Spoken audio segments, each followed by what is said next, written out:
अचानक भयानक मध्ये आहे ना असमाधान भेटला हो पाणीपुरी खाताना, आणि त्यात तुमचा भाऊ कधी सामील झाला आणि असं कधी होणार आहे का बरं?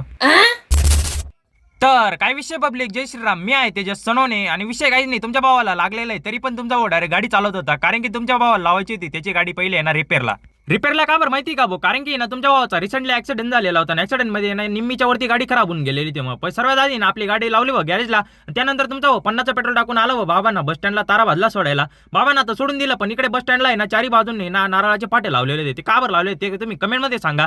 त्यात आहे ना मेन काम आपलं होतं रजनी कम्प्युटरवाल्यांकडे. मग त्यांच्याकडे गेलो, त्यांच्यानं म्हटलं आपलं स्कॉलरशिपचा फॉर्म भरून द्या. मग ते म्हणे पहिले तू कॉलेजला जाईन, कॉलेजवर आहे ना थोडंसं कागदपत्र बनवून आण. मग काय कॉलेजला गेलो भाऊ मस्तपैकी. तिथे गेल्या गेल्या देसले सर भेटून गेले. मग देसले सरांना म्हटलं आपलं पहिले काम करून द्या. सरांकडे गेलो होतो एकच कामाला, पण सरांनी ना दोघं कामं करून दिले. आपले हॉल तिकीट पण देऊन दिला. म्हटलं काही विषय नाही. त्यानंतर तुमचा भाऊ निघाला होता जायकड्याला. परत तेवढ्यात काकां ते भेटले. मग काकांचा ड्रम बिमान काकांना दिलं सोडून. तेवढ्यात लगे भाऊ पण भेटून गेला. मग या भावाला पण मस्तपैकी जायकड्याला सोडून द्यायचं होतं. पण त्याआधी म्हटलं